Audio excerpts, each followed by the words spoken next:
Adloba, გაცემაში მონაწილეობისთვის დღევანდელი დღე ასევე შეგვიძლია ასე მარტივად აღწეროთ ერთი სკანდალური დაკავება, ერთი სკანდალური გათავისუფლება და ერთი სკანდალური გასვლა.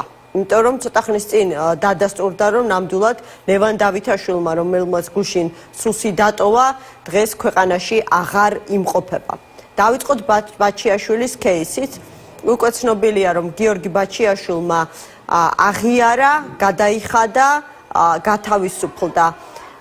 ნებისმიერი შეკითხვა ამ შემთხვევაში იქნება რიტორიკული, უბრალოდ მაინტერესებს თქვენგან რა ვერსია გაქვთ? რა ვერსია უნდა მქონდეს, სხვა ამას ვერსია აღარ უნდა და დიდი ანალიტიკა არ უნდა.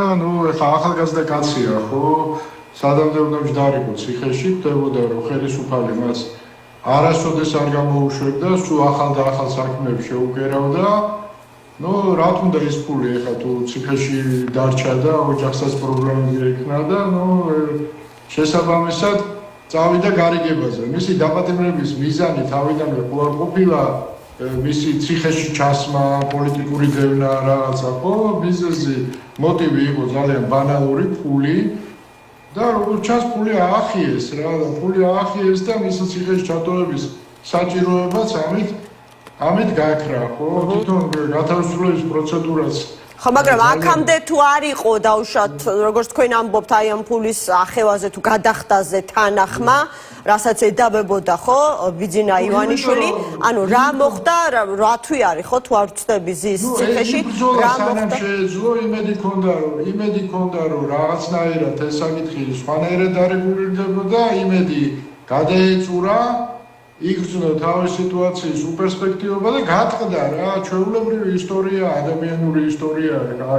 არაფერი რაღაც განსაკუთრებული არ არის. სხვა საკითხია რომ თვითონ აი ეს ისტორია მისი დაკავისთამი პრეტენზიების საყენების, დაკავების და ესე რომ ვთქვათ, ეტაპირების ფაზაში მერე ციხეში განვითარებული მოვლენები, ეს არის ერთი დიდი კრიმინალური ისტორია.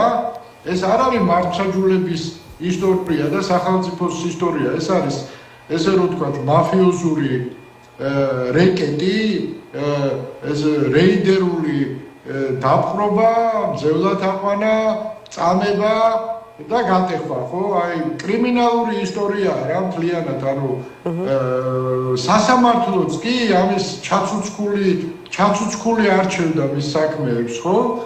და შესაბამისად ეს მეტყველებს სისტემურ დანაშაულზე, ხო, ხელისუფლების მხრიდან. ბაჩიაშვილის кейსი რა გზავნილი არის?